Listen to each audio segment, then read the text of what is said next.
কেন একটি জাহাজ একটি মেট্রো ট্রেনকে সমুদ্রে ফেলে দিচ্ছে? এই মেট্রো ট্রেনের কোচগুলিতে কি কোনো উৎপাদন ত্রুটি ছিল, নাকি সমুদ্রে কোনো মেট্রো ট্রেন প্রকল্প চলছে? বন্ধুরা, আজ আমরা এই ভিডিওতে আপনাদের সকল প্রশ্নের উত্তর দেব। তাহলে ভিডিওটি শুরু করা যাক। তার আগে কমেন্ট বক্সে জানিয়ে দিন পৃথিবীর কোন প্রান্ত থেকে ভিডিওটি দেখছেন। আপনারা হয়তো বিশ্বাস করবেন না, কিন্তু ভারতে চলমান একটি সাধারণ ট্রেন তৈরির খরচ 100 কোটি টাকারও বেশি। এবং এমন পরিস্থিতিতে আপনাদের কল্পনা করতে পারেন যে মেট্রো ট্রেনটি কতটা ব্যয়বহুল হতে পারে। আপনি হয়তো জানেন না, কিন্তু যদি কোনো ট্রেন ভেঙে যায় বা তা অবসর গ্রহণ করে, তাহলে তা রেলওয়ে ইয়ার্ডে রাখা হয় এবং কখনো কখনো ট্রেনের কোচগুলিকে পুনরায় ব্যবহারের জন্য পাঠানো হয়, কারণ ট্রেনের কোচগুলি ইস্পাত, অ্যালুমিনিয়াম এবং স্টেনলেস স্টিল দিয়ে তৈরি। কিন্তু যদি আমরা নিউ ইয়র্কের কথা বলি, তাহলে যদি কোনো ট্রেন বা তার কোচ পুরনো হয়ে যায়, তাহলে সেখানে নিয়ম আছে যে তারা সেই কোচগুলিকে সমুদ্রে ফেলে দেয়।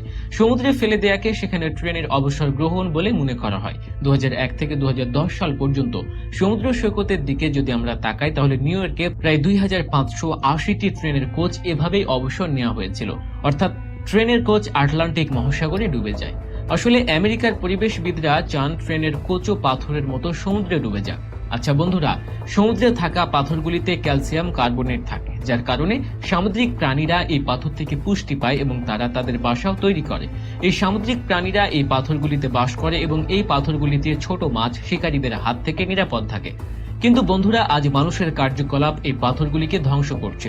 এই পাথরের অনুপস্থিতির কারণে অনেক জলজ প্রাণী ধ্বংস হয়ে যাচ্ছে, অনেক প্রজাতি বিলুপ্তির পথে, এবং সেই কারণে এই ট্রেনের কোচগুলিকে জলে ফেলে দেওয়া হচ্ছে। যদিও এই ট্রেনের কোচগুলি জলের পাথরের তুলনায় কিছুই নয়, তবে কিছুটা হলেও জলজ প্রাণীদের সাহায্য করছে। এই রেলওয়ে কোচগুলিকে ডুবিয়ে দেওয়ার আগে কোচগুলি পুঙ্খানুপুঙ্খভাবে পরীক্ষা করা হয়। জলজ প্রাণীদের ক্ষতি করতে পারে এমন সমস্ত জিনিসগুলি এ থেকে সরিয়ে ফেলা হয়। বন্ধুরা, এটি সামুদ্রিক প্রাণীদের জন্য উপকারী, তবে আপনি বিশ্বাস করবেন না যে আমেরিকার ফ্লোরিডার হাঙরগুলি মানুষের কারণে মাদকাসক্ত হয়ে পড়েছে এবং এই মাদক নেশাগ্রস্ত হাঙরগুলি আজকাল কোনো কারণ ছাড়াই মানুষকে আক্রমণ করছে। আসলে এই হাঙরটি সাধারণ মানুষকে খুব বিপজ্জনক বলে মনে করে। আমরা মনে করি হাঙরগুলি মানুষের সবচেয়ে বেশি আক্রমণ করে, কিন্তু এটি মোটেও সত্য নয়। মানুষের জন্য মাত্র কয়েকটি হাঙরের আক্রমণ মারাত্মক প্রমাণিত হয়েছে। পাথর, মাছ এবং সামুদ্রিক সাপ হাজার হাজার মানুষকে হত্যা করেছে। আসলে হাঙর খুব চালাক। যদি এটি ক্ষুধার্ত না থাকে, তাহলে এটি সামুদ্রিক প্রাণীদের শিকার করে না, মানুষকেও করে না।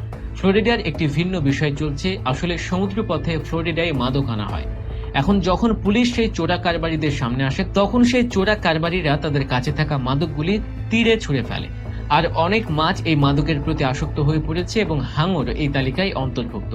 আসলে কিছু হাঙর তীরে এসে মানুষকে আক্রমণ করছিল এবং যখন তদন্ত করা হয়েছিল, তখন দেখা গেছে যে এই সমস্ত হাঙর কোকেনে আসক্ত হয়ে পড়েছিল।